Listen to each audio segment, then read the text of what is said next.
औज़ुबिल्लाहिमिनश्शैतानिर्रजीम बिस्मिल्लाहिर्रहमानिर्रहीम। Soft analysis में एक दफ़ा फिर खुश आमदीद।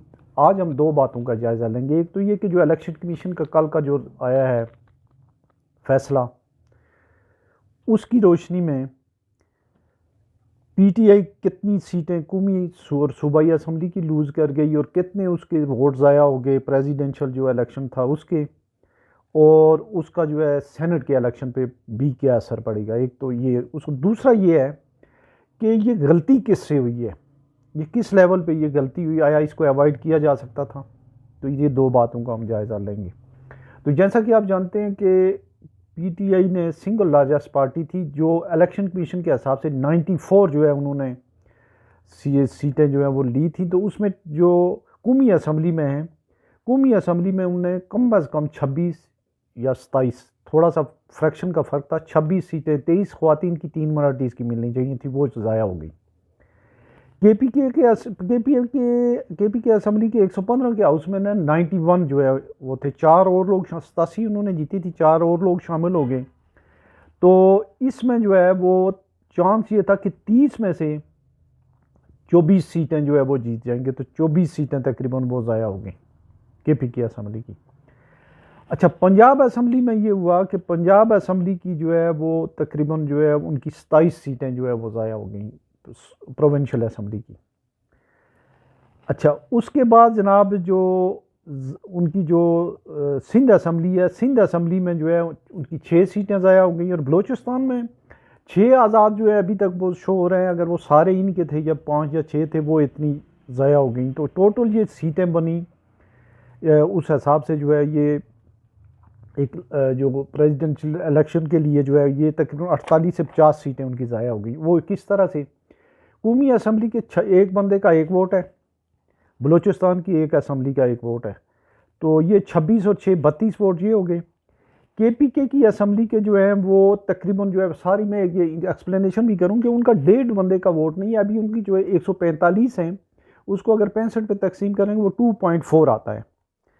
तो वो तकरीबन 10 सीटें, 10 वोट उनके केपी के असम्बली के जो प्रेसिडेंशियल इलेक्शन के लिए बनते थे वो ज़ाया हो गए। पंजाब असम्बली का चूँकि एक बंदे का जो है वो 7 बंदों का तकरीबन वोट बनता है, तो 4 वोट पंजाब असम्बली के से ज़ाया हो गए और 2 सिंध से हो गए और 6 बलूचिस्तान से। तो ये टोटल जो है 48 टू 50 वोट्स जो है ये ज़ाया हो गए, जो प्रेसिडेंशियल इलेक्शन में पढ़ सकते थे अगर ये फैसला ना होता। अच्छा, इसका फिर आगे क्या असर होगा? इसका आगे असर ये होगा कि जब ये हाउस जो है वो करेगा, सपोज अगर बलूचिस्तान है, बलूचिस्तान के 12 सेनेटर का इंतखाब होता है, तो 12 सेनेटर के लिए जो है वो ज़ाहिर है कि एक सेनेट की सीट जो है वहाँ से लूज़ कर जाएगी पीटीआई। इसी तरीके से अगर 12 ही सेनेटर का जो है इंतखाब होता है केपीके से, तो वहाँ पे जो है उनकी केपीके में उनकी जो है वो 23 सीटें नहीं है, तो 2 सेनेटर वहाँ उनके से कम मुंतखब होंगी। एक पंजाब से, एक पंजाब से कम मुंतखब होगा, एक सिंध से कम मुंतखब होगा। तो उसमें अगर आप देखें तो 5-6 सेनेटर का भी जो है उन्हें फ़र्क पड़ गया, 26 कौमी असम्बली की सीटों का फ़र्क पड़ गया। तो ये काफ़ी बड़ा लॉस हुआ। उससे के अलावा जो जो रिज़ल्ट चेंज हुए, या बकौल मुबैना तौर पे जो आरओज़ ने जो कुछ किया, या जो दोबारा गिनती में हुआ वो 30-35 या 50 तक जो सीटों कंट्रोवर्शियल थे, उससे हट के ये जो है ये हो गया, और ये अवॉइड किया जा सकता था। सवाल ये, तो इसका जवाब है यस।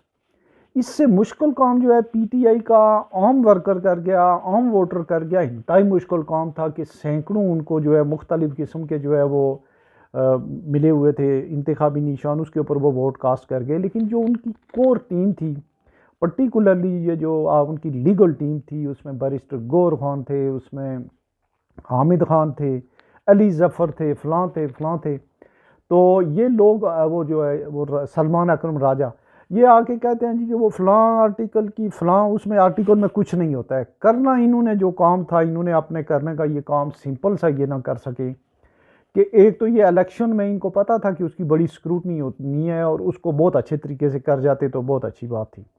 अगर नहीं हुआ तो फिर आपको किसी ऐसी जमात के साथ जिसके बिल्कुल टोटली जो है कोई इशू ना हो, जिसके असम्बली में अगर नटशल अगर उसके जो है वो बंदे जो है उनके बंदों की हमायत कर देते, दो दो बंदों की सूबाई असम्बली में, दो दो बंदों की जो है कौमी असम्बली में, और वो सारी असम्बलियों में चले जाते। और उनकी लिस्टें हर एक की, दो जमातों की लिस्टें अगर वो होती तो वो जो है वो एक नहीं सही तो दूसरी की जो है वो आ सकती थी, ये सारी सीटें की जा सकती थी। तो इसको ये लंबी लंबी तकरीरें करने वाले, और मैं आपको बताऊं कि इनके जितने इल प्रिपेयर्ड जो है नईम बुखारी वगैरह, इनके जो वकला ने मरवाया तहरीक इंसाफ को, उसकी वजह यह है कि अगर अदरवाइज़ ये जिस तरीके से उन्होंने लोगों ने वोट दिए तो ये कोई बड़ी बात नहीं थी, सिर्फ उनके अंडर एंड डील होनी थी, और अंडर एंड डील वो किसी भी जमात से कर देते। अगर ये जो सुन्नी तहरीक थी अगर इसी को ही करना था तो इसके इन्होंने बंदों के नाम सारी अगर उसमें डाल देते, कोई भी डाल देते, अपने वर्कर के नाम डाल देते, एक के साथ एक, दूसरे के साथ दूसरे, 200-300 लोगों के नाम जो है वो डाल देते वो सारी असम्बलियों के लिए, और उसके लिए जो प्रोविंशियल असम्बली के लिए और नेशनल असम्बली के लिए ये हो सकता था, लेकिन ये करने में नाकाम रहे। अब भी जितने भी हैं वो, एक तो आप देखें कि इनके जो वकला हैं वो कोई तैयारी से नहीं जाते हैं इतने अच्छे तरीके से, ऊपर से जो है वो इलेक्शन कमीशन और कोर्ट्स भी जो बाइस्ड हैं। तो अगर अच्छे तरीके से इनकी तैयारी होती और इन्होंने दो जमातों के लिए अपने कैंडिडेट की लिस्ट फाइल की होती, दो जमातें, और उनके लिए ये था कि उन जमातों के बंदों को असम्बली में पहुंचाने के लिए उनको सीटें दे देते, मसलन हर सूबाई असम्बली में 2 सीटें दे देते, कौमी असम्बली में 2 देते, उन्होंने चला जाना था। 4-4 सीटें जो है वो आपकी ज़ाया होनी थी, ज़ाया भी नहीं होनी थी। लेकिन ये इंतज़ाम करने में बैरिस्टर गौर खान, ये जो एक फ़ारूक हसन और जितनी भी ये टीम थी, इस पूरी टीम ने नाअहलियत का मुजाहरा किया। जो मुश्किल काम था वो वोटर कर गए, लेकिन ये लोग जो है वो नहीं कर सके, और उसका जो खमियाजा है वो ये, एक तो ये भुगतना पड़ा है।